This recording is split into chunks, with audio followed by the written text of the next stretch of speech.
Jonas. A play for radio by J.C.W. Brooke.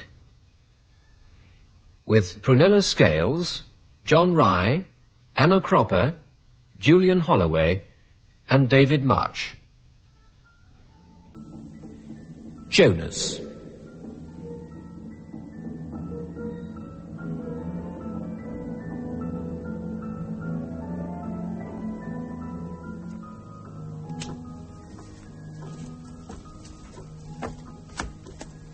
Thanks, and the rest are mine. I get a rough and discard on that diamond. Thanks, Pat. Call the remaining trumps, make the ace-king of spades and rough up. 4 hearts, bid and make. Well done, darling. Game and rubber. If you don't need that diamond, he must lose a spade. I know that now, darling, but I didn't then. Well, you could have worked it out. You knew I hadn't a doubleton because it didn't repeat. I make that for round 1,000. One must have had 3. With the 3 in dummy, the 5 in your hand, you can't have had more than 2. I thought you might be short and could over-trump.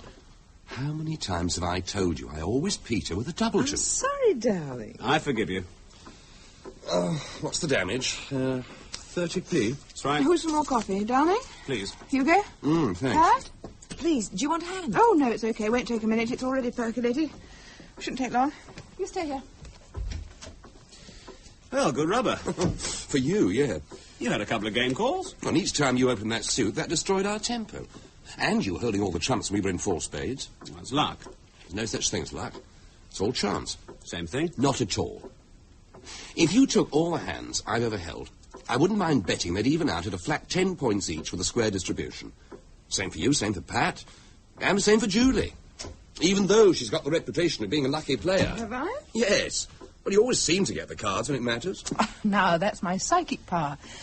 I sometimes know that things will work. I knew, for instance, that we'd make 4 hearts on the last hand. Not against best defence. It looked right, it felt right. And by golly, it was right. Yeah, only against bad defence. Hugo, I've said I'm sorry. Well, I believe in luck.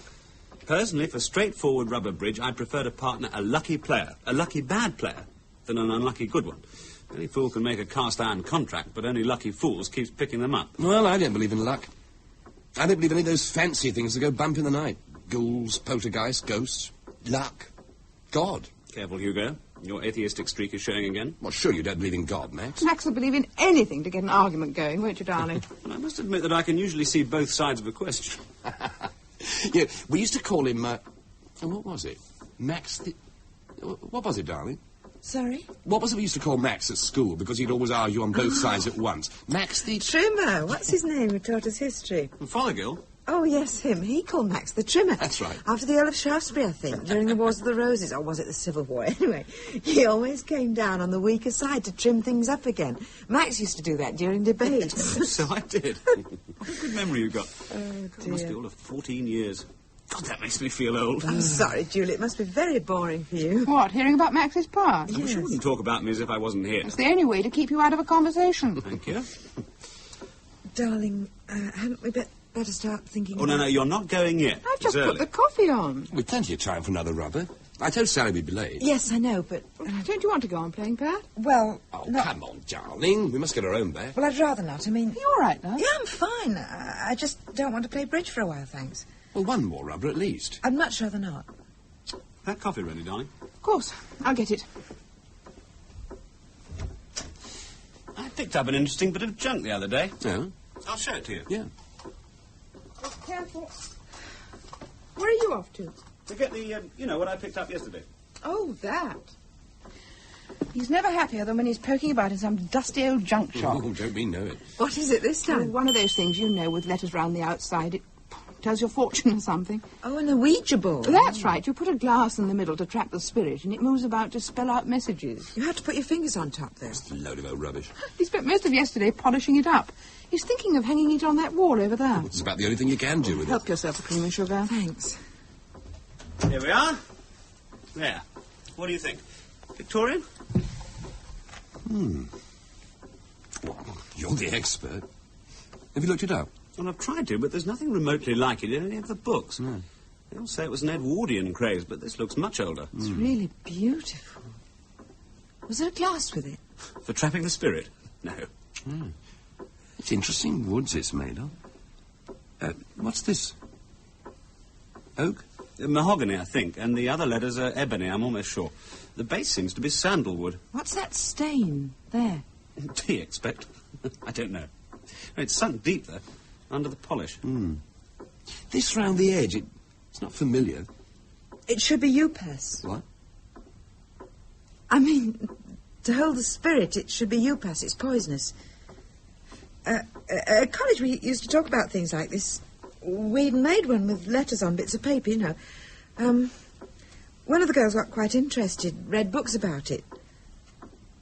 Well, that's how I know it should be Upas to be a proper one. OK, I'll certainly find out. I was thinking of hanging it on the wall over there. Sort of conversation piece. We could tell people that at the dead of night we receive messages from above. Well, it's better than wife swapping. Speak for yourself. Thank you. Any time. Why don't you suggest we use it? What? Oh, come on, darling. You know you've been dying to see if anything would happen. He's been just like a kid with a new toy. Is it that obvious? Well, anyway, how about it? Shall we give it a go? Oh, you're joking. Well, you never know. Might be fun. What about you, Pat? No, she's tired. She doesn't want to. No, I don't mind. But nothing ever happened at college. Ah, now that's because you didn't have the right gear. But with this board, who knows? Come on, Hugo. Say you'll give it half an hour just to see what happens. I'd much rather have another rubber. You can record, darling. Write down what it says. Well, you don't want to bother with this, do you, Julie? I'll get no peace if we don't. Ever since yesterday, he's been dying to see if it works. Too right I have. Well, you never know. It might give us the winner of the National or something. Well, things like this intrigue me. I suppose it's the old fascination of having a chance of a glimpse into the future. Anyway, let's take a vote and abide by the majority. All those in favour of giving my Ouija board a go, lift your hands. Yes, let's have a go. And all those against can record. Now, Hugo. Oh, it's a waste of time. Well, we'll give it half an hour, and then if it doesn't work, we'll go back to bridge, OK? Darling, get a wine glass or something, will you?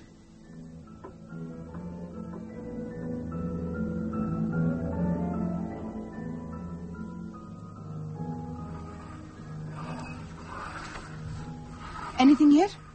Well, nothing that makes sense. And there won't be. We're wasting time. 5 minutes more. Try asking it something. That might get it going. It's going. It's just not making any sense. I'm going to see what happens. Isn't that stupid? I feel embarrassed at addressing the empty air. Pretend you're on television. Oh, very funny. Is anyone there? It's moving more positively. What does it say? I-A-M. I am. Oh, someone's mucking about. Not me. Nor me. Ask something quick before it goes. Well, what do I ask it? I don't know. It's nothing. You ask something, Pat. Don't be stupid. We've waited half an hour. The least we can do is ask it something. Go on, Pat. Who are you? M-E. Obvious when you think about it. In more ways than one. Hugo, quiet. What is your name? J-O.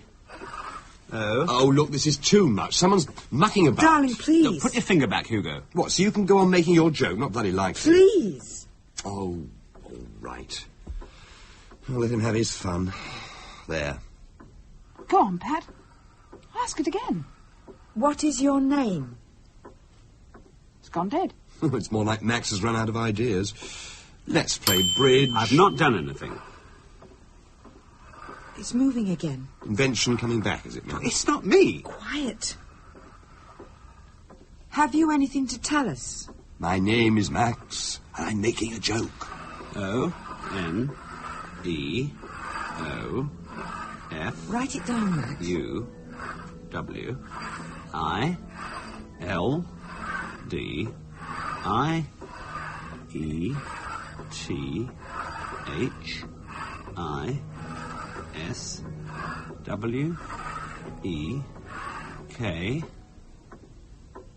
It's gone dead. What did it say? Did it say something? Let me see. The trouble is there's no indication when one word stops and the next begins. On E-F-W...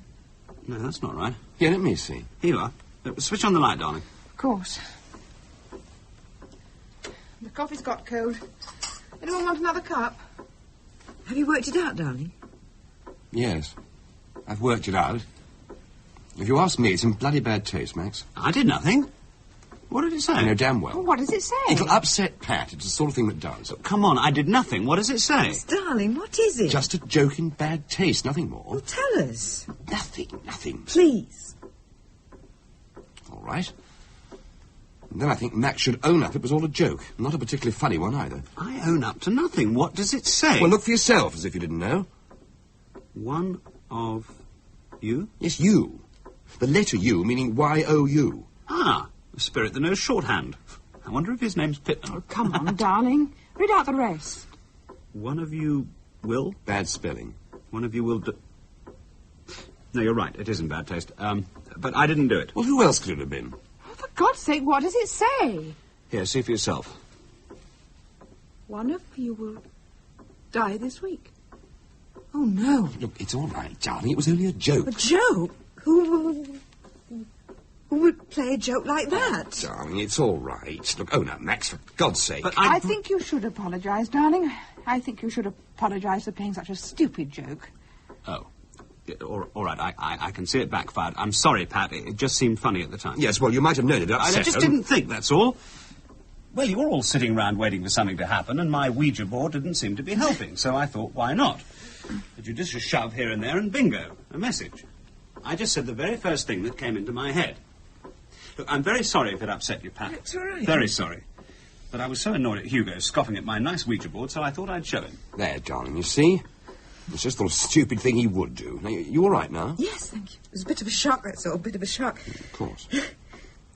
It really was you fooling, wasn't it, Max? Yes, it really was me fooling, and I'm very sorry. Yeah, and so you should be. Anyway, the half hour's up, nothing happened. So, what about another rubber?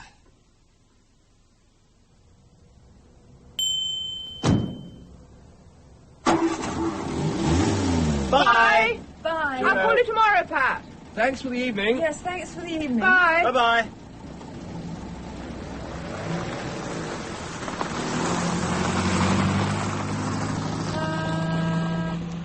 And thank you, darling, Me? for one little white lie. Oh, yes. With you looking such daggers at me, what else could I do? Come on, let's go back in. I'm cold. Nightcap? Thanks. Just a small one.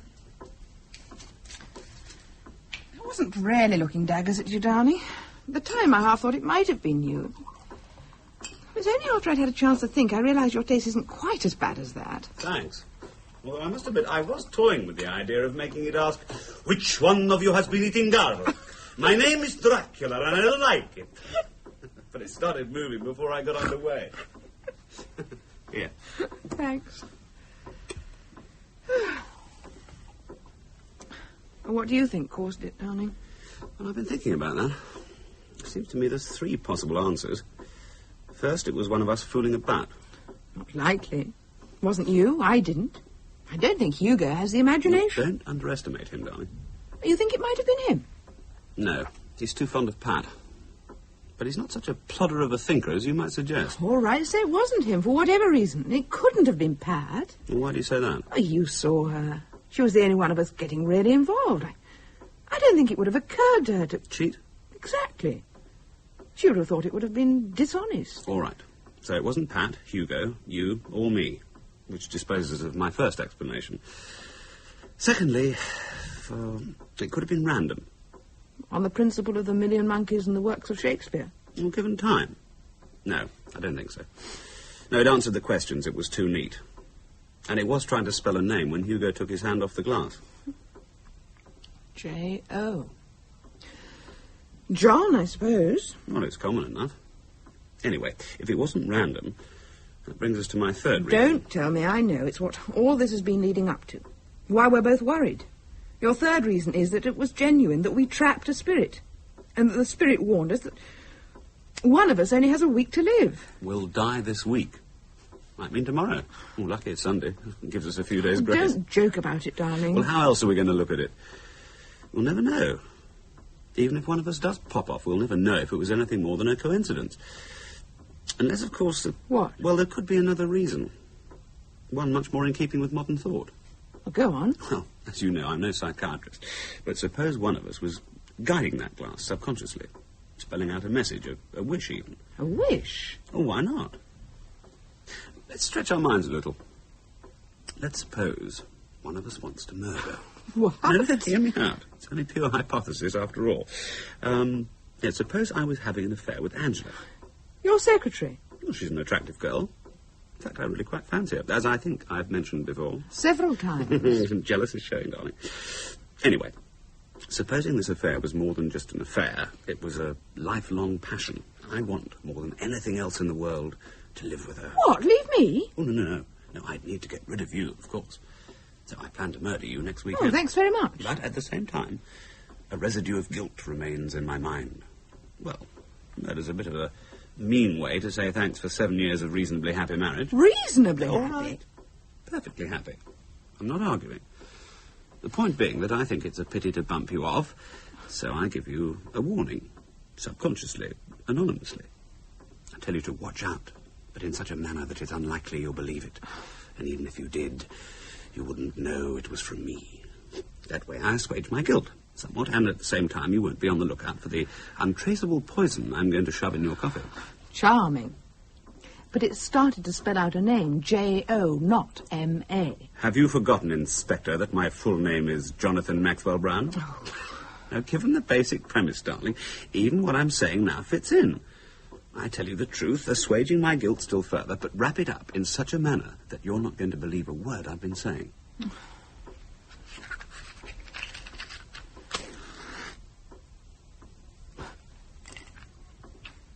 You're not, are you? What? Oh, it's stupid, you and your hypotheses. Oh, shouldn't it be hypothesized? We should never bought that board. We should have taken Hugo's advice and had another rubber. You believe we trapped a ghost? I don't know what to believe. Well, nor do I. But it's getting through to you, isn't it? What is? That it might all be genuine. That one of us, for some reason or other, is due to die this week. Don't. Well, there's plenty of ways of dying. Car crash, train smash, falling off a bridge. Don't! Even if we locked ourselves indoors, the house might burn down. Darling, please. All right. I'll stop stating the obvious. But your safe, cosy little world has been threatened and you don't like it. Who would? Well, who would indeed? Life is very precarious, darling. Sometimes you realise it and it's a bit of a shock. Yes, it is. And I'll tell you who else realises it as well. Pat? Yeah. Well, she's sensitive. She'll be upset, unless she's fully swallowed my little white lie, which I think improbable. There was all that business about her brother. Oh? I didn't know she had a brother. No, she hasn't. Not now. It's a thing we all try to forget. I had, or I don't think I would have suggested that we use the Ouija board. Now, it happened during the summer after A-levels. There was a group of us who used to go about together. Myself, Pat, Hugo, a couple of girls, and John, Pat's brother. John was different. He wanted to be a poet. Well, he certainly looked the part. Pale, fragile, intense, shy, you know. He sort of tailed along after us, and we put up with him because he was Pat's brother. Anyway, he died, was killed. We were all going to a party at a friend's house. John said he would be there, but he didn't turn up. We found out later that a car had run out of control and crushed him against a lamppost. Oh, awful. Yeah. Well, the point was Pat knew, before she had been told that. She knew? Yeah. Quite early in the evening, when we were dancing, she suddenly screamed, clasped her chest, went white and collapsed to the floor. Now, I was with her at the time. And so was Hugo. We didn't know what it was. Some sort of fit, we thought. But when she came round, all she could say was John. Poor John. Nothing else. We wanted to take her home, but she wouldn't go. So we put her to bed. No, Hugo stayed with her. There was always a tacit understanding between them. We didn't find out what had happened until the next morning. Poor Pat. Yeah. Well, she went to college, but she had a nervous breakdown in her first term. She wasn't cut out for teaching anyhow. She was too highly strung. Most of the rest of us were at university or college. Not Hugo, though. He had to take over the business when his father died. They married before Easter. He had to practically look after her like a nurse for the first few months, I understand. But then he's good like that. Yes. I've noticed he's very protective. Well, he's just right for her. You want another? Yes, please. John starts with J-O. I wondered how long it would take me to spot that. Why do you think Hugo took his finger off the glass? He had the same idea. Oh, thanks. I'm only surprised he let the whole thing go on. He must have thought it was me and banked on me not having such bad taste. But it wasn't you. No. But Hugo has to think so. He can't allow himself to consider anything else. But Pat will. She'll have thought it over and come to the same conclusions as us. Yes, knowing her, I should think she's going to lose some sleep tonight.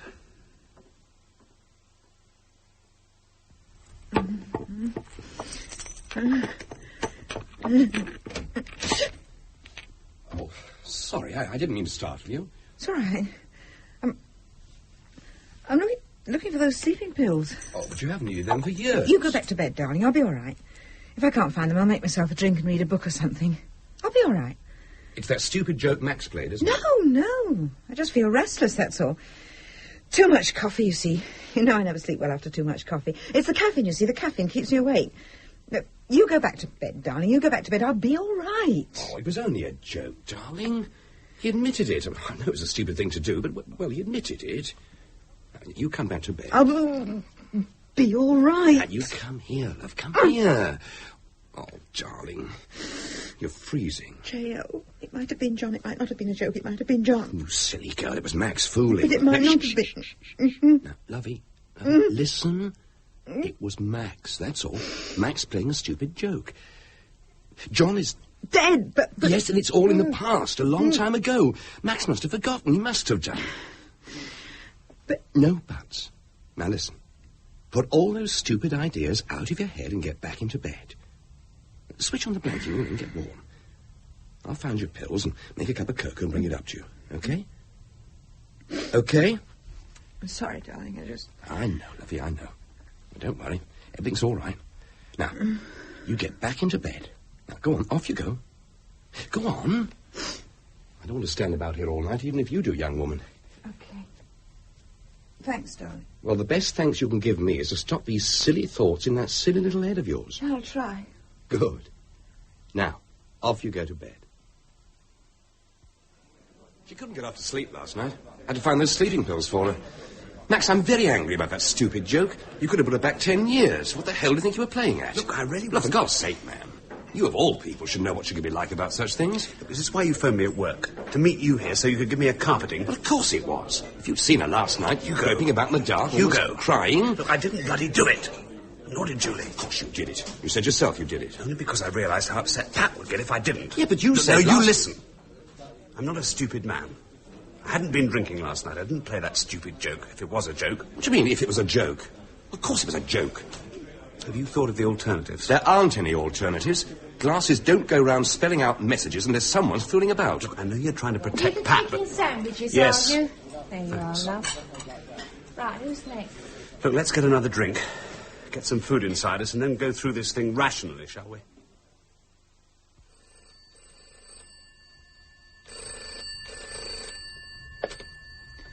Hello? Darling, it's me. Have you phoned Pat yet? No, not yet. Ah, good. Because I've just had lunch with Hugo, and he was wondering if you'd go round there this afternoon. Apparently they had a bad night last night. He's rather worried about Yes, of it. course I'll go, but... Well, does he still think it's one of your jokes? I don't know. He was pretty angry about the whole thing, but I calmed him down. We decided in the end that the best thing is to convince Pat it was all my fault. She'll worry herself silly otherwise. Are you sure? Yes, of course I'm sure. But believe me, darling, it's the best thing. Oh, all right, I'll do it. Look, I must go now. There's someone at the door. All right, I'll see you this evening. Oh, by the way, I might be a bit late tonight. There's a contract needing Oh, attention. can't you bring it home? No, that's one thing I don't intend to start. I'll be in about 7 or 8. All right, all right. I must rush now, darling. Bye. Bye, love.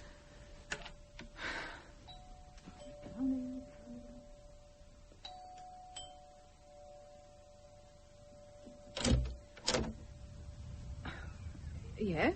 Mrs. Brown, Yes? my name is Mohammed Asif. Is Mr. Brown in, please? No, I'm afraid he isn't.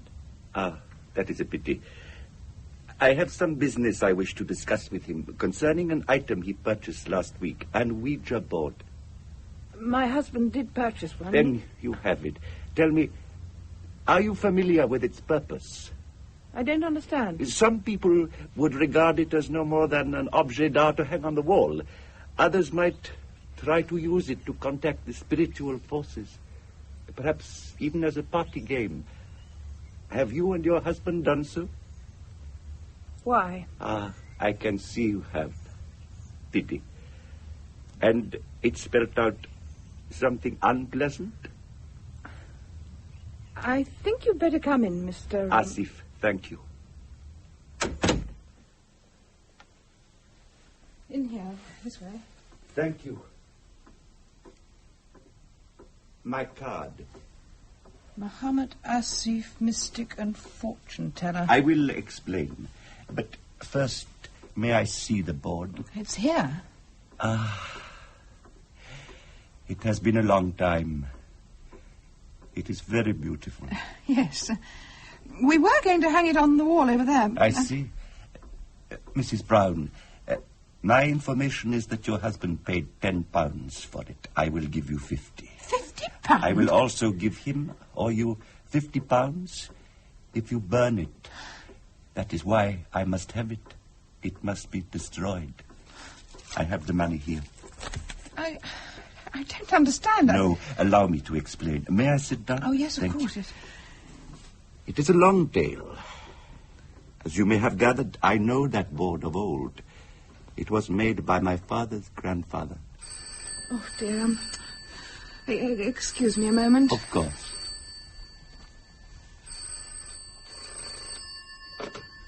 Hello? Julie? Pat here. Oh, Pat, I was just about to ring you. Hang on a moment. Excuse me, Mr. Asif. Certainly. Sorry, I've a visitor. Oh, sorry. I just thought I'd call you. Thank you for last night. Oh, thanks. I was thinking of coming round, as a matter of fact. You're worried, too. Worried? About what happened? Oh, no. I've got to go into town anyway, so I thought I'd drop in. You didn't mention it last night. Must have forgotten. Look, I'll be along in half an hour or so, OK? I must go, as I've got this visitor. Yes, of course. OK. See you. Bye. So sorry to keep you waiting, Mr. Astif, but...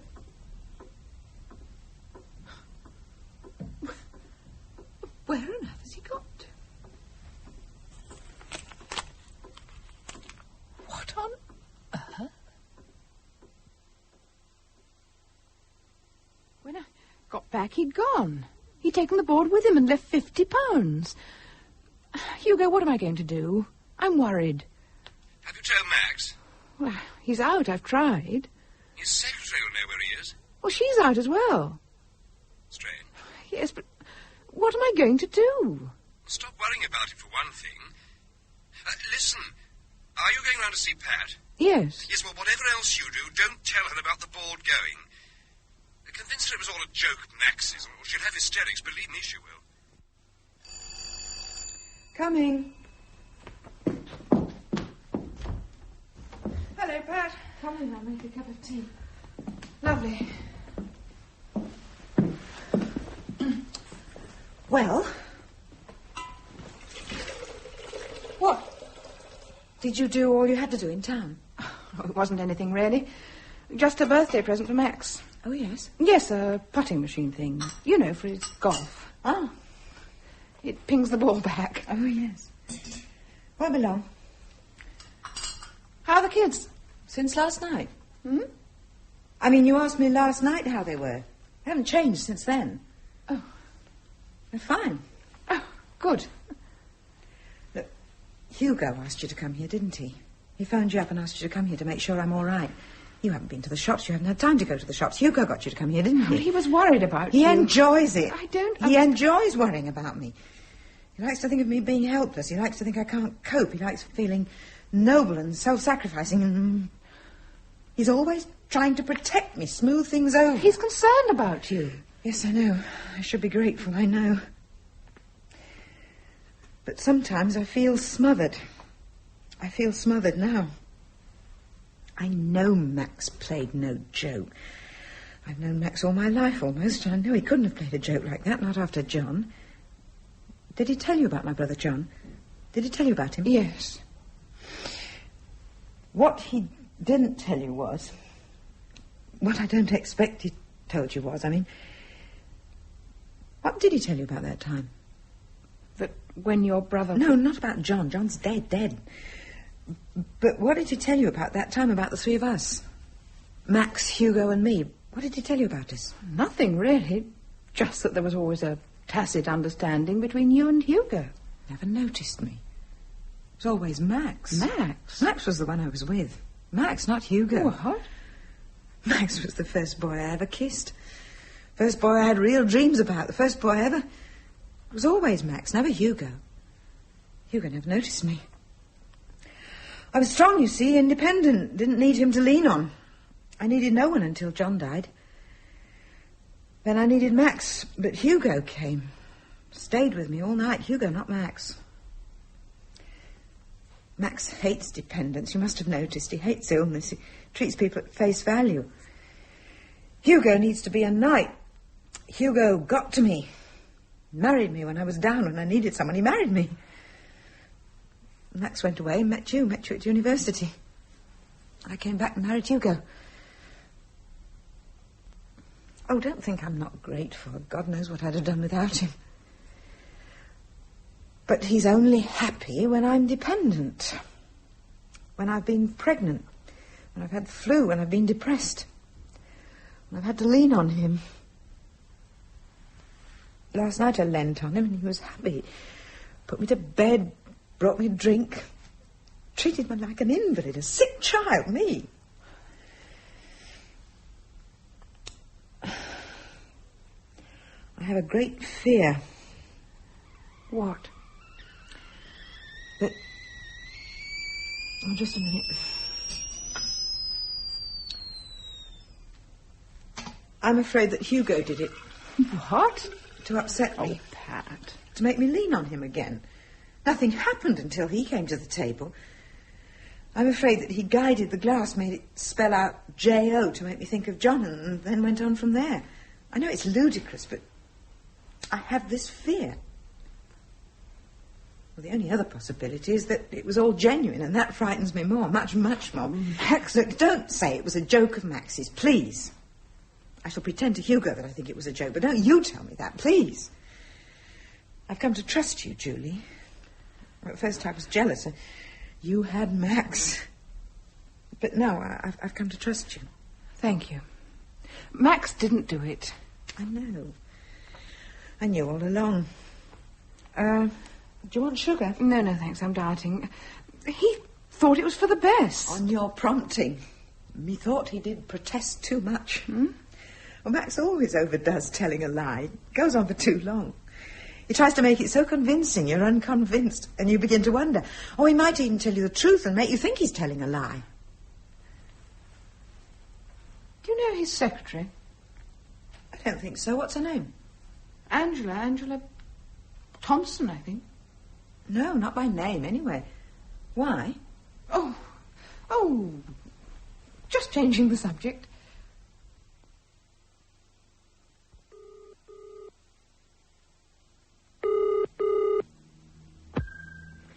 Good afternoon, Forbes and Hobbs. Mr. Brown, please.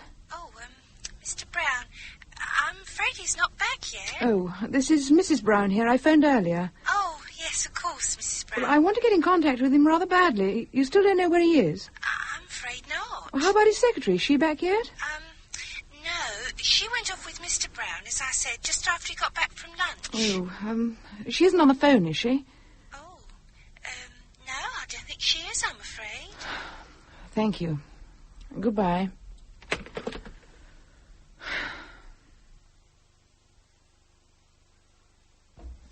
I'm home, darling. Sorry to be so late. I'll get your supper. Good, I'm famished. How's Pat? Pretty worried. Sit down, I'll get it. Thanks. Were you with her long? We went and picked up Jane from school. Andrew was away on a day trip. Here. Thanks. Oh, you've eaten? Yes? Hey, this looks good. It's a bit dried, I'm afraid. Well, I said I'd be late. Not this late. Well, I'm sorry, love, but you know how it is. Did you stay at the office? No. I had to go to St. Albans. Angela wasn't feeling too well. Flu, if you ask me. So I ran her home and went on. You never mentioned St. Albans on the phone. Well, it blew up just after I'd phoned you. One of those canny Scotsmen who demand the personal touch. Pathological about being diddled by a Sassenach. Did you? Well, far from it. I think he diddled me. Still, it's all business. I tried to phone you, as a matter of fact. Did they tell you where I was? No. Said they didn't know. Oh, don't tell me. Sally. Sally? Yeah. A new girl on the switchboard and reception. Completely hopeless. Why Hobbs ever hired her is beyond me. Unless he's knocking her off, of course. Which, looking at his wife, is quite likely. What did you want to speak to me about? No, wait, first, I must apologise. What for? This isn't that bad. No, not about the food. After what you said last night, well, we've all been on edge, and... Well, I've been sitting here thinking that you and Angela were... Having it off? Oh, I'm surprised at you, darling. Mind you, it would have been much more enjoyable than sitting half the afternoon and a good part of the evening on a very hard chair. And he didn't even offer me a cup of tea, or a drop of the hard stuff. I'm sure Angela would have run to coffee, at least. Yes, well, I'm sorry. I'm surprised you didn't come at me with the rolling pin. I know. I knew it was nothing really, but after what happened, and then again this afternoon... So I'm not with you. Pat, do you mean? Partly, but...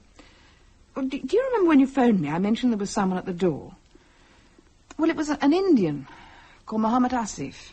He asked for you, and then about the board. Well, he traced you from a junk shop. Well, I let him in, showed him the board, and he offered me £50 for it. £50? Yes. He said it had to be burnt. Well, he was telling me why when Pat phoned, and I went to answer it, and when I came back in, he was gone, with the board. He left these. Good God. Did you run out and try to catch him? Yes, but he'd gone. Most odd. What did you do then? I tried to contact you, of course, but you'd gone, so I phoned Hugo. I had to tell someone. Well, what did he say? Well, he was mainly concerned I didn't tell Pat. Did you? No. Good. No, I don't think it would have helped. This, Mohammed... Asif. He didn't say where he was from. No, he was only here for a couple of minutes. And in that time, he convinced you he knew about the board? Yes, well, I got the impression that... What? That it's not the first time it's spelled out something... Unpleasant was the word he used. And you say he wanted to burn the board? Yes. He was about to tell me why when Pat rang. Oh, darling, what are we going to do? I don't know. We haven't got much to go on. Well, I thought afterwards that I should have gone to the police. They might have found him if I'd called them straight away. Well, they might. In any case, they'd have asked a lot of questions and it'd have got back to Pat. And, no, you were right to wait. But the only clear fact I can make out is that Pat's kept well out of it and should be kept out. Why? Why? Well, because I think she has a right to know. Do you? Well, keeping her in the dark like this is not fair. It's patronising. All right, so it's a bit patronising, but why should we tell her something that'd upset her even more? Best thing is for her to believe it was all a joke on my part. Oh, she knows it wasn't. You told... Julie. Oh, she knew already. Darling, she was in a bit of a state. So you went and told her it was no joke? She was getting into a state about being in the dark, about Hugo suffocating her, about their marriage, about lots of things. Well, she needed to be able to rely on me. She knew you wouldn't play a joke like that. Well, she would have done if you'd stuck to your guns. She wouldn't. She knew. It wouldn't have mattered what I said. Max, she's... Oh, I don't know. She's what? She thinks everyone's turning against her. Turning against her? No, that's not what I mean. Well, what do you mean? Come on, what do you mean? I'm trying to tell you. She's not as helpless as Hugo makes her out to be. She has a great grasp of what's happening and she feels very frustrated because no one will discuss it with her rationally. They treat her like a child, a sick child were the word she used. Except you? To a certain extent, yes. So what you want me to do is get on the phone, ring up, hope Pat answers, and then say, Pat, did you know a mysterious Indian called this afternoon and after hinting that the board has brought bad luck before, took it away for burning? She'd have hysterics. And to what end? No end. Darling, Pat is highly strung. When she gets worried, her health suffers alarmingly, and this makes her worry more, and she gets into a vicious circle. I told you it took Hugo months to get her over, John. If you or anyone tells her everything now, you'd put her back 10 years, that I promise you. How can you be so sure? Since when did Hugo ever let her face things? Since when did Hugo not treat her like a child? How the hell do I know? I'm not married to her. I don't have any divine insight into their private lives. It's not up to us to meddle. Honestly, darling, do you think telling her about Asif is going to help? Particularly when she doesn't suspect anything of the kind. If she half knew, then maybe yes, but why worry her about something she knows nothing about? It'd be stupid. Then you agree, love? Yes, I suppose it would be. You see, you're seeing everything in black and white, darling, like earlier, when you were concocting great love affairs between me and Angela. Never occurred to you that there was a perfectly reasonable explanation for it all. It did, but... Well, I didn't pay much heed, I must admit. Well, there you are, then. Any pud? Of course. I'll get it. But there's one thing we've forgotten, darling. All this business of the Ouija board isn't in black and white. Nor is there any reasonable explanation. No, but then I don't expect there to be. Look, in a couple of weeks' time, when we're still all alive and Mr. Asif hasn't mysteriously reappeared and we spent the 50 quid, we'll still be wondering what the hell it was all about. Yes, I suppose so. There's no suppose about it.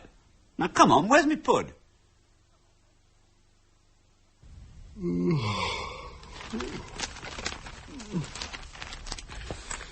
Oh, it's time for bed. I'll get your pills. I don't think I'll need them tonight. Well, you won't sleep. No, I think I will. I feel better now. Julie was very kind. She listened. You know what you're like when you start worrying. She told me it wasn't a joke. You mean you tried to convince her it wasn't? Now, I'll get your Oh, pills. please, I don't want them. Well, you prefer to lie awake all night? Because that's what you'll do, you know you will. Hugo, listen. I know what's best. That's a good night's sleep. Now, you toddle off to bed like a good girl and I'll bring out some cocoa. Don't treat me like a child. I'm sorry, I didn't mean to. But honestly, darling, you know perfectly well that you'll need a pill tonight. We usually have cocoa, don't we? I don't want a pill. Well, now you're being childish. Now, be reasonable. Think of I'll me. sleep without one. You mean you're not worried about what happens? Yes, of course it's worrying. And when you're worried, you can't sleep. You know that. After all, it's not as if the pills are powerful or anything. They just help you to get off, nothing more. I just don't want one, that's all. Not now, not right now. I want to see if I can get off without one, without a pill. I want to try. Darling, you're working yourself up into a state already. You're highly strung. Only because you insist on treating me as highly strung. If you treated me as normal, then I wouldn't get like this. Oh, darling. No, please, no. I'm sorry, love. I know half of what I say isn't true, but I need to feel that something is left in my hands, something I can control, some decision I can make on my own. You're overwrought, that's all. Tired. You need a good night's rest. Things will be better in the morning. Darling, can't you understand? I don't want to be treated like a child. I don't want to be smothered. Well, I'm not smothering you, lovey. Trying to help. I know, love, I know. Look, I tell you what. Now, why don't you have a bath? And I'll do your pack.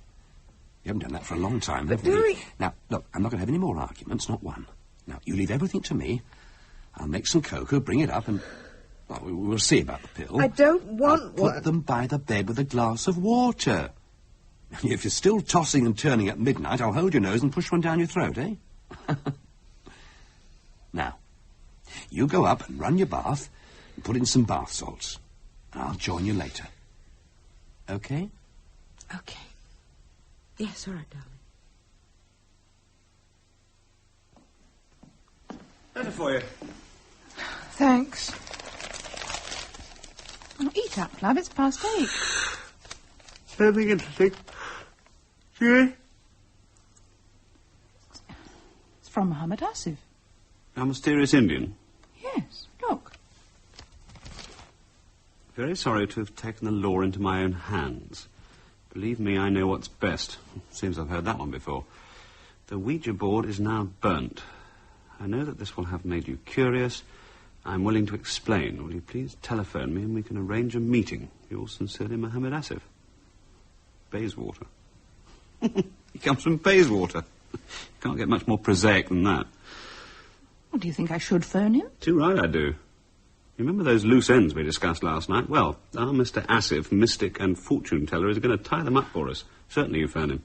What, now? No. Give him a chance to have some breakfast. Phone him about 9 or so, and then give me a ring. I just called Asif, darling. Good. What did he say? He wants to hold a séance. A séance? Yes.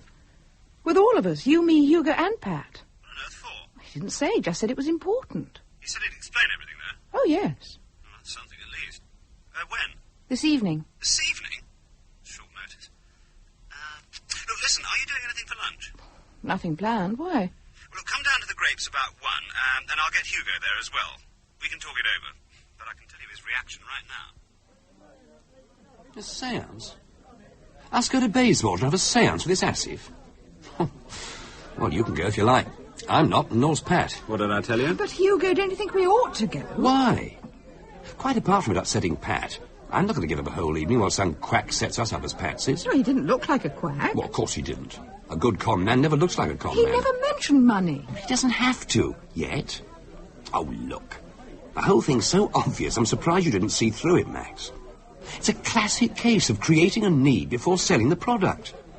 2 days ago, you'd never heard of Mr. Asif. You'd have laughed at the idea of going to Bayswater for a séance. But now, you're off there this evening. And you're trying to get Pat and me to come along as well. You're being taken for a ride. You're implying that Asif has arranged all this? Yes, in a way. You've walked right into his trap. Trap? Well, I'll tell you how he does it. He places the Ouija board in a junk shop. He waits until it's sold, gives the new owners a few days to polish it up and try using it, and then comes knocking at the door. Well, I expect it varies as to what happens next. He'd have to play it by ear. But he creates a great interest in himself and his profession. And from that to suggesting a séance at his place is but a short step. And along you go to be subjected to a show calculated to make you want more. But more will cost money. And you'll start paying. And paying through the But nose. Hugo, he can't train a Ouija board to give a bad prediction. But he doesn't have to. If you'd said, no, nothing happened, we tried it out, then he'd say, thank Allah for that. Burn it, Mrs. Brown. Burn it before it's too late. I'm sorry, Hugo, but what you say doesn't hold water. You imply he runs it as a business. No business can pay £50 per new customer. 4 new customers if all goes well. Well, even so. I don't know if you know this, but Pat's father left her a bit. Well, not much, but tidy nest egg. And it wouldn't take long to find out about that and about John. If we go there tonight, I'll lay you even money. The first person he contacts is John. And if he does that, Pat will be caught hook, line and sinker. He'd go through her money like a dose of salts. It's Pat he's after, not us. You two go if you like, but she stays out of it and that's final. What's final, darling? Pat! What on earth? I didn't mean to listen. You must have seen it then, Yes, Julie. I did. You said nothing. Nothing. Sit down, Pat. I'll get you a drink. Thank you. Well, what are you doing here? I mean... I rang your office. They said you were here, so along I came. I was in town, just had my hair done. Oh, what would you like? Dry sherry, please. No, I'll get it. How about a sandwich or something? No, thanks. Everyone else okay? Yes. Let me along. Well, what do you want to see me about? Sorry? Well, you rang. What do you want to see me about? Oh, well, as I was here getting my hair done, I thought we might meet for lunch or something. But we are, aren't we? What were you talking about? Oh, nothing, just gossip. Julie, what were you talking about? I said nothing. Was it nothing, Julie? Here we are. What were you talking about, Max? I've told her it was nothing. We were discussing the next time you could come round for bridge, or we could come to you. Hugo thinks it wouldn't be a good idea to make it too soon, not after last time. Isn't that right, Julie? I just thought we should give Bridge a rest, that's all. Why? Well, after last time, as Max said, well, I just think we should give it a rest, that's all. I want to know the truth. I've told you the truth. Please, I can tell you, see. Tell when you're concealing something from me, trying to protect me, smothering me. I can tell. Oh, lovey, you're working yourself up into a state over nothing again. As Max said, we were talking about Bridge. That's right, about bridge. Julie, what were you talking about? Please, tell me, please. Tell her, love, tell her the truth, that we were talking about bridge. She'll trust you. Yes, I'll believe you, Julie. Tell me the truth. We weren't talking about bridge. Oh, for Christ's sake. I'm sorry, Hugo. The Ouija board has gone. A Mr. Asif took Now, it. look, this has gone on long enough. I'm taking her home. No, go on, Julie. Yes, go on, Julie. Look, you keep quiet. You've done enough damage. Now, come on, Pat. No. Come on, I said. No. Look, can't we... Look, shut up. Darling, please, I must know now. Can't you see I'm that? taking you home. We'll have to tell her everything, Hugo. You must see that now. Yes, we have to. A half-truth is worse than a whole truth. Well, look, if you... She did what she thought best. She may be right, I don't know, but the cat's out of the bag. Hugo, you've no alternative now. Tell her everything, darling, and then let Hugo say why he's against going to Bayswater this evening. Bayswater? I'm coming to that. Remember I mentioned to Mr. Asif. Well, I was talking to Max on the phone.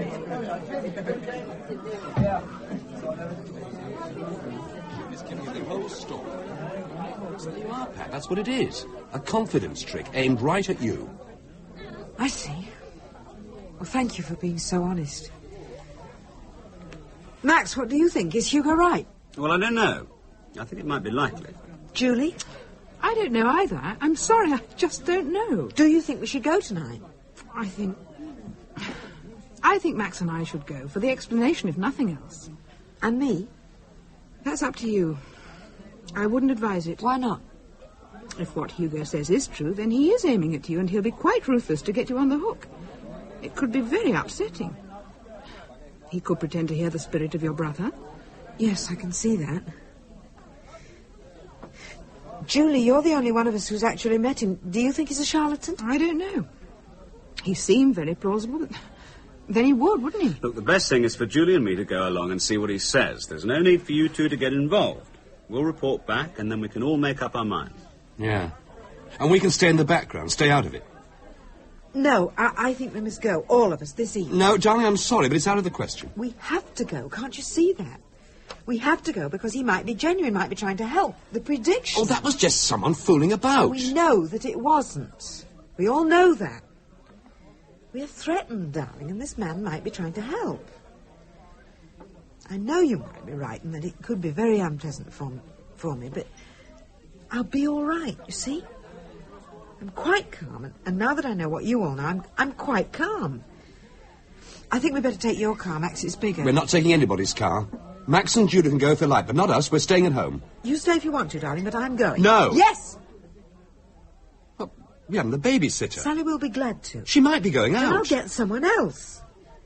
What time did you say we'd be there, Julie? I said I'd phone him back. Right. Max, how long will it take to get there? Half an hour, 3/4. Well, if you tell him we'll be along about 8, Julie, and then you pick us up about 7, we'll have plenty of time. Can you make it back by 7, darling?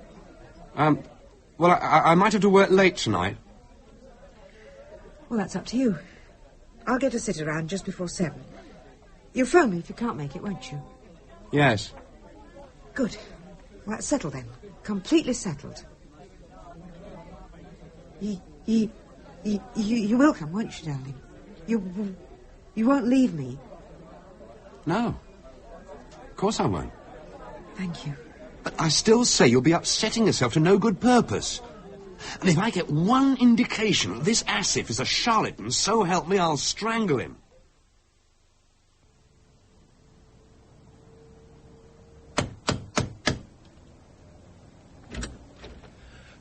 Good evening, Mrs. Brown. I am glad you could come. Good evening, Mr. Asif. This is my husband. Mr. Brown. Mr. Asif? Mrs. Stevens. Mrs. Stevens. Good evening. And Mr. Stevens. Mr. Stevens. Thank you all for coming at such short notice. Would you like to leave your coats here and come through? Thank you. Does all right for himself, if you ask me. Go easy, won't you, until we know what it's all about. I know what it's all about, all right. Through here. Would you like some refreshment? I can offer coffee or tea, maybe something stronger. No, thank you. Well, won't you all sit down? Thank you. Thank you. That's right. And you sit here? Good. Thank you. Now, I have much to explain, and we have a lot to do. Hold a seance, you mean? You do not believe in, for want of a better word, the supernatural, Mr. Stevens? No, I don't. Mrs. Stevens? I don't know. I think so, but I'm not sure. Mr. Brown? Well, I'm very dubious. And Mrs. Brown, I would say you were not sure either. No, I am not. It's always the same. Very few say they believe, a number scoff, and a majority are undecided. But no matter. All I require is an open mind this evening. I bet you do. Darling. Or if not an open mind, at least a willingness to listen. Look, about the Ouija board. Yes, I took it, stole it, if you like, because it had to be destroyed. It has now been burnt. Why? Because it is cursed, Mrs. Brown. Let me explain. I am an Indian. My family come from near Calcutta. For many, many generations, at least one male member has been gifted with psychic power, second sight, if you like, an ability to contact and learn from the spirit world. You must understand that words are not really adequate for describing this process and the forces involved. They must be experienced to be understood. The psychic gift that runs in my family made us venerated to a certain extent. The coming of the British Raj did not change that. Indeed, such was our renown that the British sometimes consulted us, and in particular they consulted my father's grandfather, perhaps the greatest mystic our family has ever produced. His fame and knowledge was such that even viceroys would seek his advice. For not only was he supremely gifted, but also wise, and did much to ease the tensions between the two cultures. He was a great man, a very great man. One day, a woman called to see him, a white woman, young, attractive, English.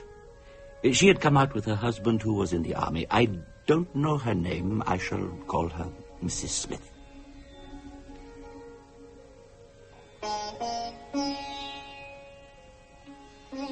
Sit down, Mrs. Smith, please. Thank you. You are worried. Yes. And frightened. You did right to come to me. Whom have you lost? My brother. I cannot believe that he is really gone. He died of malaria last month. And You need him? yes, badly. I need to feel that I can...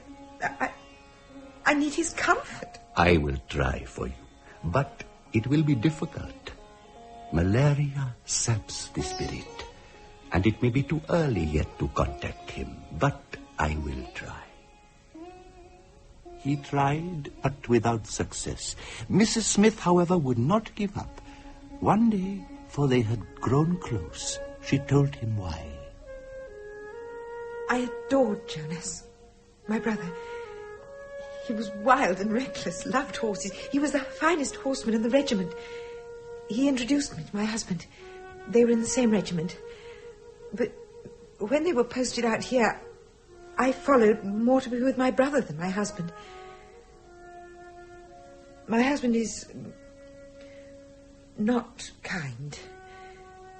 He is cruel, jealous, violent. While Jonas lived, my husband was checked, but now I need Jonas to give me strength. I need him badly. I understand. You must reach Jonas for me. You must. If it's a question of money. No. It is more how to reach him. We have to push through the barrier that separates your brother from us.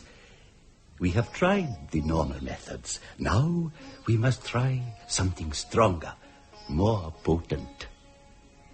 I will build an Ouija board and dedicate it to Jonas. It will be useless for any other spirit. I will build it of the finest woods and with the greatest skill I have. Then he should come. And so my father's grandfather built the board. Just a moment. Did you say the brother's name was Jonas? Yes. J.O. We asked who was there, and the board spelt out J.O. It would have gone on. That would have been Jonas. What? After 100 years or more? Get away. The board was dedicated to him. And for other reasons that will become apparent, it could not have been anyone else but him. I thought it might have been John. John? My brother. He was killed 10 years ago. Pat, Mrs. Stevens knew before she was told it. You did? You seem surprised. I am, but now is not the time to say why. Things must be explained in their proper order. I was telling you of the Ouija board. And how your great-grandfather, in a flash of inspiration, built it. It took several weeks. A board like that cannot be made without, how shall I put it, without love, without a concentration of thought, without reverence. Also, the woods were not always easy to obtain. For the letters he used mahogany and ebony from Africa. The base was of polished sandalwood, and the rim... Upas. Yes, upas. One of the most poisonous woods in the world, found only in Java. And the lettering was in English, so that this Jonas could read them, I suppose. You may scoff, but the spirit, when free, knows little more than when it is within our bodies. It can glimpse the future, perhaps, but otherwise it is much the same. Please, go on. Yes, of course, I am sorry. He completed the board, and with it tried to contact her dead brother. He succeeded, and Mrs. Smith was comforted. but not for long. Her husband had grown suspicious of her visits to the native quarter and set spies. Soon he knew where she went and what she was doing. He was a violent and jealous man. One evening he followed her to my great-grandfather's house, burst in when they were in contact with Jonas, and killed them both. He shot my forebear through the head and his wife through the heart. She fell across the board, breaking the glass they were using and staining the sandalwood with her blood. The stains remained. You may have noticed them under the polish. What happened next? There was an inquiry, of course, but her husband claimed that Mrs. Smith and my father's grandfather had been lovers and was acquitted. We believe that he paid his spy handsomely to say what he wanted him to say. But the important thing, as far as we are concerned, was that in breaking the glass, Mrs. Smith had trapped Jonas's spirit in the board, bound there by the upas round the edge and the blood on top. Why didn't it slip out of the bottom? Darling, please. Oh, come off it, love. You don't believe any of this rubbish, do you? Allow me. Human blood is very symbolic. A sister's blood, even more so. Jonas was unable to depart. And in his imprisonment, he took on the poisonous aspects of the upas. I'm sorry, I don't understand. An Ouija board is something like a gilded cage. The upas forms the bars, the sandalwood, sweet-smelling, gentle, kind, the gilding. A spirit can be happy there, providing it is released in time by the mystic who summoned it forth. That mystic was now slain, and the sandalwood seeped in a murdered sister's blood. The gilded cage had turned into a torture chamber, and there was no escape. The board was cursed. Whenever it was used by someone with psychic power, Jonas could reach out into the material world and give vent to his anger, his frustration, his malevolence. He gave predictions of illness, accident, death.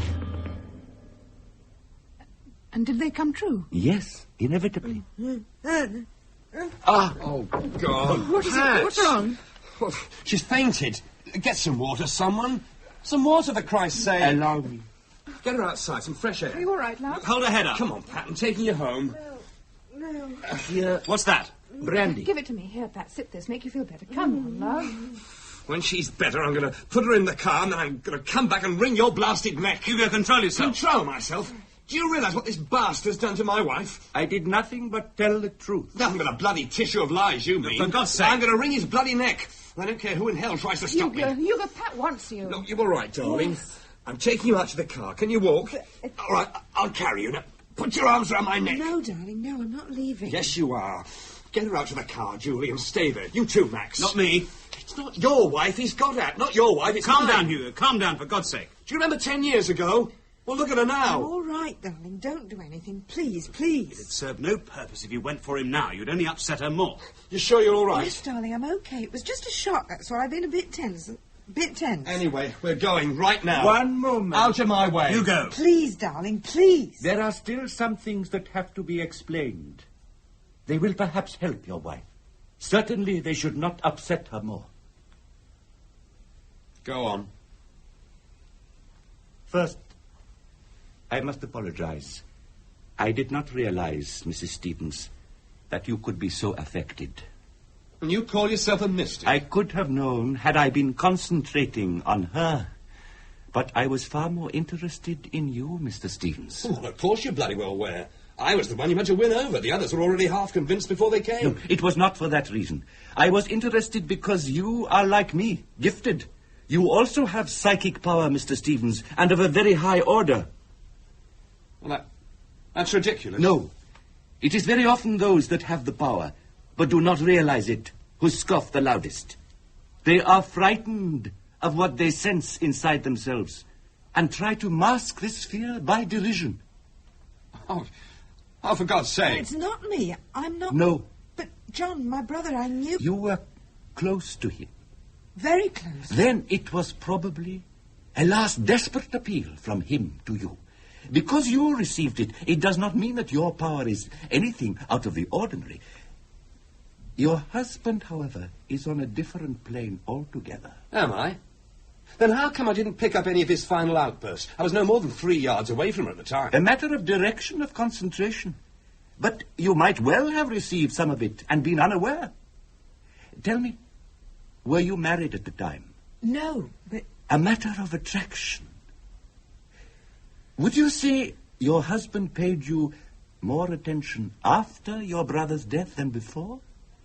Yes, but In fact, would you not say that your relationship really started at that point? Yes, it did. He would have been attracted to you because your psychic power was temporarily heightened. He would not have been able to help himself. There were other reasons. It was... Oh, for God's sake, this is too much. I am sorry. I may have stumbled on an exposed nerve. But I assure you this was inadvertent on my part. Mr. S., if there are several questions I would like answered. Some points are not clear. I would be glad to help. But first, please, won't you all sit down? Darling, sit down, please. You sure you're all right? Yes, really, I'm okay. Sit down, please. Very well. Now, Mr. Brown. Well, first, you say a spirit knows no more after death than before. Apart from an ability to glimpse the future. Well, then how can a malignant spirit, such as you say was in the board, make predictions come true? I don't know. There are many things we do not know. But I should say that as the spirit grows in hate or is changed by peculiar circumstances, then it eventually reaches the stage when it is powerful enough to reach out and touch the material world. Also, the longer a spirit is in contact with our world, the stronger it gets. Jonas has been in continuous contact now for over 100 years through the board. The prediction he gave for us? Will it come true? I am not sure. I hope not. I hope that by burning the board, I have released him and thus reduced his power, or made him benign. It is to establish this a séance must be held. Séance. Bloody séance. Mr. Stevens, I know this is difficult for you. Difficult? It's bloody impossible. Can't you see what he's doing? He's nudging us into a position of acceptance of him and his powers. Before you know where you are, money will be mentioned and the hat will be passed round. So that is what you are afraid of, that I am a shyster. Mr. Stevens, my great-grandfather made that board, and it has brought you 4 people great worry and placed you under a threat. It is my responsibility to help. I do not want, and I do not need your money. Yet. Well, that's another thing I can't understand. How did we get hold of the Ouija board? Yes. If it's so precious and dangerous, how come it ended up in a junk shop? A mistake. I was born and brought up in India and followed my calling there under my father. He told me of the Ouija board and made me a promise never to use it except in revenge. The spirit could be controlled by an adept. I have never been certain enough of my powers to attempt this. When my father died, I came here and the board came with me. I've been here 20 years now. All that time it remained in my box room, half forgotten. 2 weeks ago, my daughter asked me if she could clear out the box room, as a friend was joining her from university. I said yes. It was only later that I remembered the board and started to trace it. It took 8 days, days of great worry. When I saw it again, polished and clean and deadly, I knew it had to be destroyed. I took it, came here, wrote the letter to you, and then burnt the board in that fireplace. I built a pyre and ritualistically burnt it. It will be, I hope, enough. But now we must hold a séance and find out if I succeeded. Why hold a séance? Why not just go into a trance and ask the empty air? You are the one who called him forth, Mr. Stevens. You are the one to do that. If you were skilled enough, you could talk to him at this moment. But as you are not, we must link minds. In other words, hold as sails. Then we will find out what he wants. And if necessary, reason with him. It gets worse and worse. He's going to do some rigmarole of pleading with a spirit to stop one of us dying this week. Well, can't you see he's a phony? All that rubbish about him forgetting the ball was there and his daughter clearing it away and selling it. Where is this daughter? Have you a daughter? Can't we see her? She is now back at university. Oh, how very convenient. The reason she came down was her mother's death. My wife died a fortnight ago, Mr. Stevens. I am still in mourning. I am used to having my calling derided, but do not count on my good humor for much longer. I am sincerely trying to help. I need no money, only cooperation, particularly yours, Mr. Stevens, for it is only with your power I will be able to lift the curse from you, if it is still there. From me? Of course. He would have to work through you. You are now his contact with this world. He would work through you to achieve his ends. Please, Mr. Stevens, accept, just for this evening, everything I have told you as true. Afterwards, call me what you will. But for the space of a few minutes, accept. What do you want us to do? Nothing. We're doing nothing. Please, darling, please. Max, I think you should. He destroys his whole case if he asks for money now. Anyway, I've never attended a séance before. I thought I'd die first. I think you must. Well, for Pat's sake, you must. All right, Mr. Asif. The floor is yours. Thank you. Now, will you please draw up your chairs so that we can all link hands? And, Mr. Stevens, if you could sit opposite me, please, so we face each other. What, no special table? No candles? No mood music? No lowering of the lights? Those things are merely trimmings to impress the credulous, nothing more. With both Mr. Stevens and myself here, we have power and to spare. Now, are you all comfortable? Then we'll begin. Clasp hands.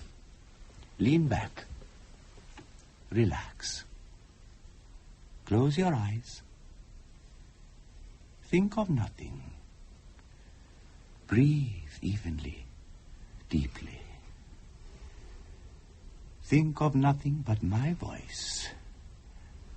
Imagine nothing but a total blackness.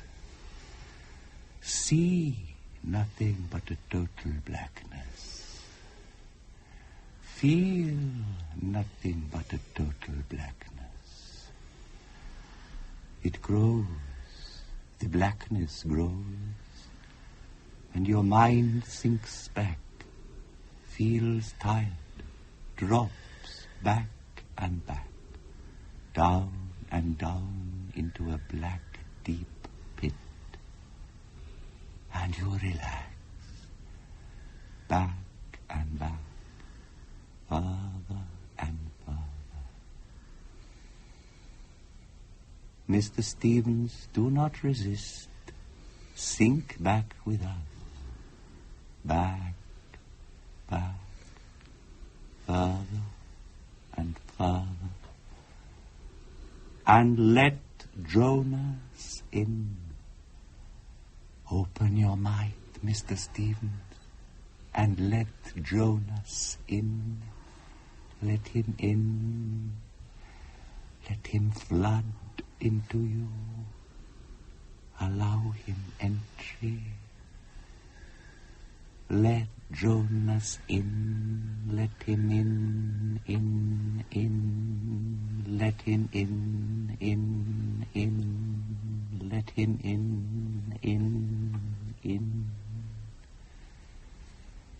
Let him in.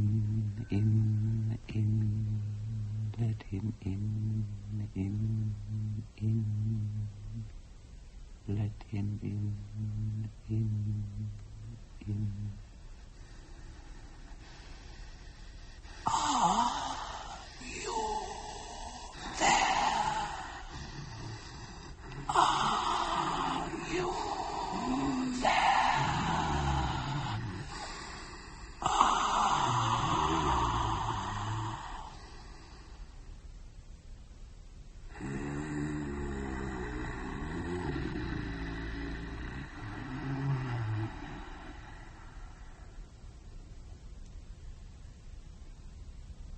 Yes. I am here. Jonas? Yes. I am Jonas.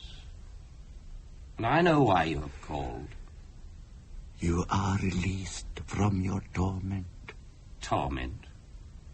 I do not understand you, little man. What torment? When I burnt the board... You released me. And now I am free. Free! I know.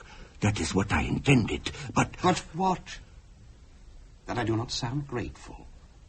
I am grateful, little man, for now I can live out my life. Mr. Stevens, help! He has gone mad. Not mad, but lustful. I have so seldom escaped. But now I am free. I was bound to that board, couldn't escape. But now I am free. Mr. Stevens, drive him out. Wake up and drive him out. To where? How? I have spent a day settling in. I spent a day settling in, writhing inside his mind like a serpent. He did not know I was there, but I nudged him, gently. Nudged him here, nudged him into accepting this seance, nudged him into relaxing the grip on his mind. And now I am nudging him into his death. All of you, link minds and drive this abomination out.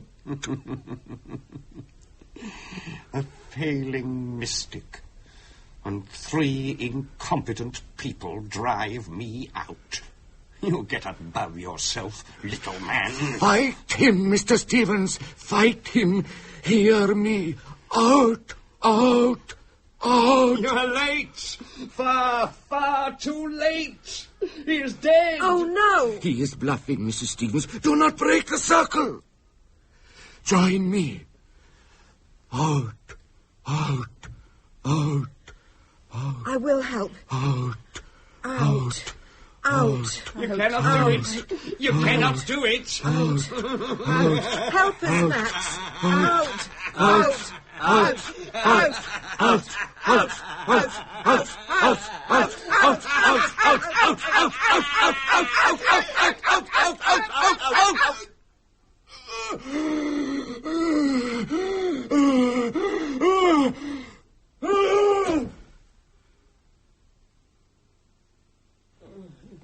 Dear darling, drink this. There you are, love. What happened? You fainted. It would have been surprising had you done otherwise. Jonas tried to take you over. Take me over. He had gone mad. Oh, it was horrible. I should have guessed, perhaps. But when I burnt the board, I released him as I intended. But he did not become grateful. He took the chance to try and take you over. He already had access to your mind, but he needed you to voluntarily ease your grip, and I should never have insisted on a seance. If you hadn't driven him out... Tell me, what can you remember? Nothing really. I was thinking it was all a bit stupid. Us sitting in a circle holding hands with you trying to hypnotize us or something. Then I remember thinking, oh, what the hell? Trying to relax my mind, and well, it was easy, almost too easy. I remember nothing more.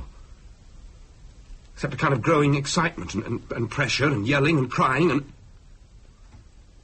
nothing. What happened? We drove him out. Or rather, you drove him out. He had forced you right back. Was laughing about it. Terrifying, wasn't it, darling? Yes, it was.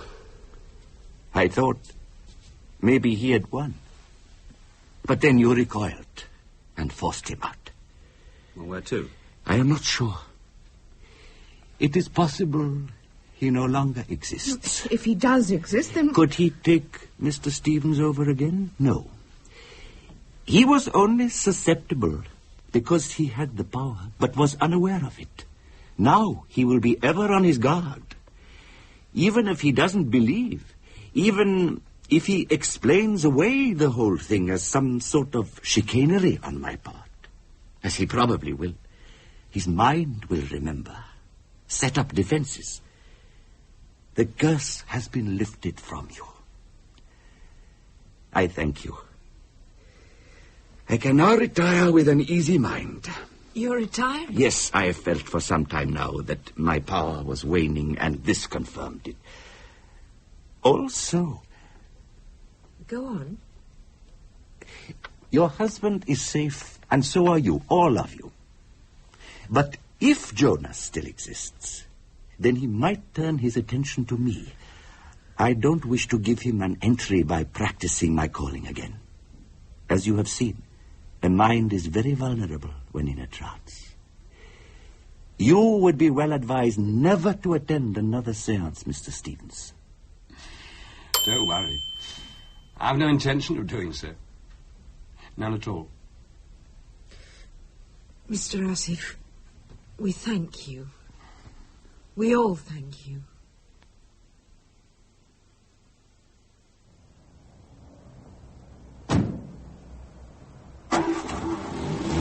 Bye. Bye. Thanks for the evening, Julie. Thank you. Bye.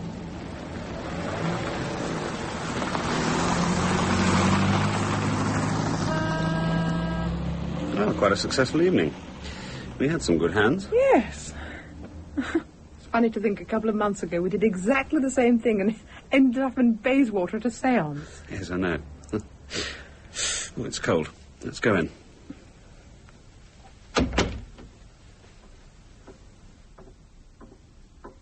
Nightcap? Oh, just a small one. Pat looks fine. I thought she looked a bit tired. A bit tired, yes, but otherwise fine. Yes. Here. Thanks. Was strange, wasn't it? I'd say. My trouble is that I can't stop my mind wondering, speculating. Even after all this time, I still come up with new angles. Such as? Well, let's take as a premise that it was all genuine, that Jonas, a malignant spirit from the past, tried to take Hugo over. Oh, but we've been over this again and Yes, again. Wait a minute, love. I mean, how do we know that Jonas didn't succeed in taking Hugo over? What? Let's look at things from the other angle for a while. Let's assume that we didn't drive Jonas out. Let's assume that the Hugo we know got pushed out somehow and Jonas took over. Now, the last thing he's going to say is, ha, you failed, I'm Jonas, ha. No, he's going to go right on being Hugo. I don't understand. Well, it's simple. If Jonas has taken Hugo over, he'll have all of Hugo's mind to play with, all his memories, response patterns, skills, everything. If he doesn't want to be found out, as he won't be, he's got the perfect camouflage. He behaves like Hugo, he reacts like Hugo, he is Hugo. But not really. Really, it's Jonas. You're joking. No, I'm just speculating. When you come to think about it, Jonas could have got into any one of us. You, me, Pat, Hugo, Asif. We never know. I could be Jonas. Oh, stop it. Jonas was evil. The big changes. Yes, but not right away. He won't show his hand right away. It'll be the small things that change, the small, almost imperceptible things. Things you could explain away by saying you're getting old or under a strain. He'd be very careful not to be found out, very careful.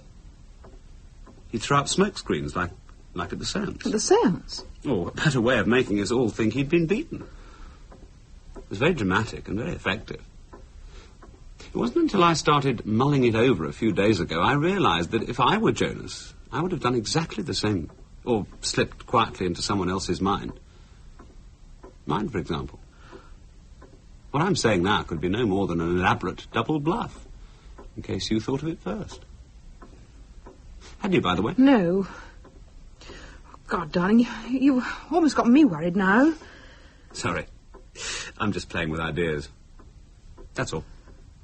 Just playing with ideas.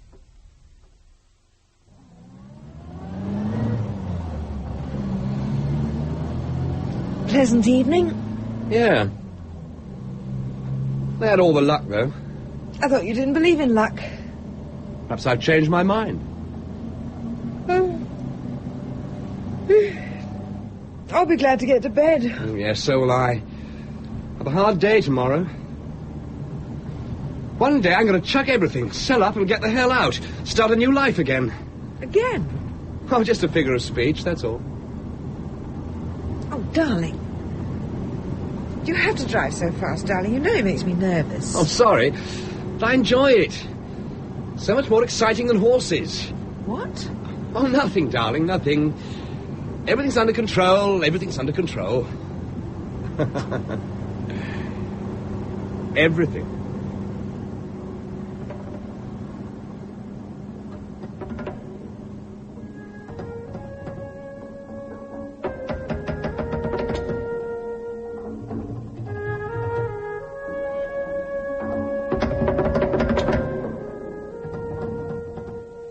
Jonas was written for radio by J.C.W. Brooke.